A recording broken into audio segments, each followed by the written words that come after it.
Thomas Bjørn used last week's BMW PGA Championship at Wentworth as the perfect platform to announce his full backroom team for this September's Ryder Cup.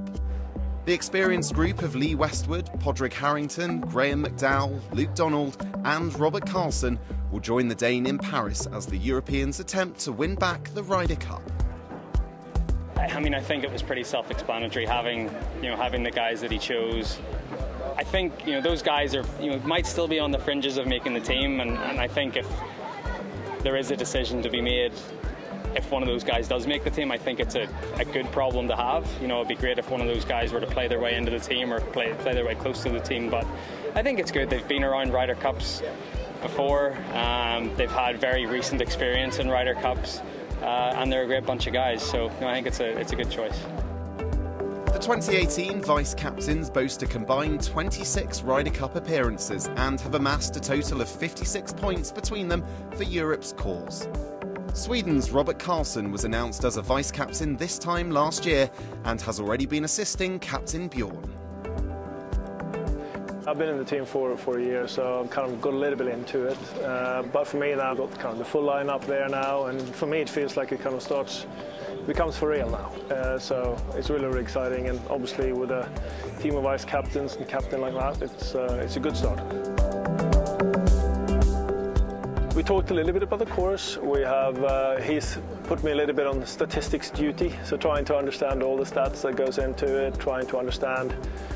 I mean, I know the players personally, many of them, but what does a game look like? Who can play with whom?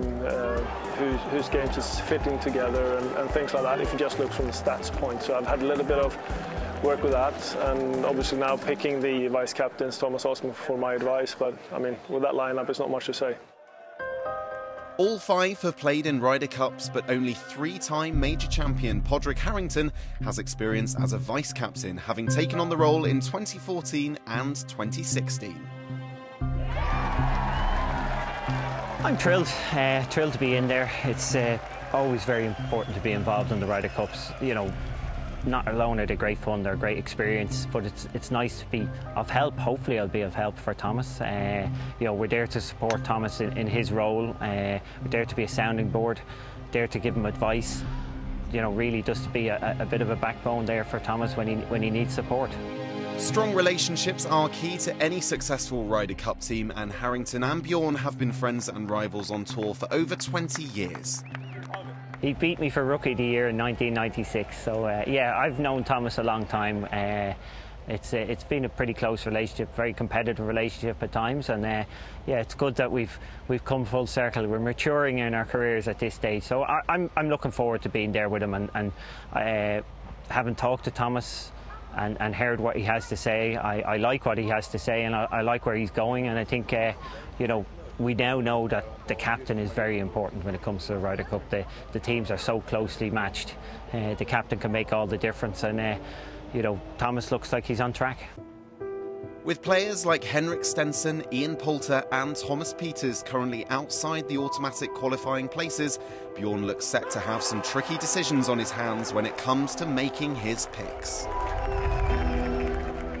This is part of why Thomas is announcing it now and getting his vice-captains together. He wants some work done now. We're already looking at players and partnerships, building relationships, which is very important that each vice-captain has a relationship with some of the players in the team. He'll be specifically looking after some of those players for the week. So, you can't just do that the week of the tournament. It has to start now. We'll also be playing in competitive rounds with them, watching how they play, and just generally keeping an eye on who could be matched up with who. The one thing that's a little bit different maybe from many other years is it's a very, very deep team.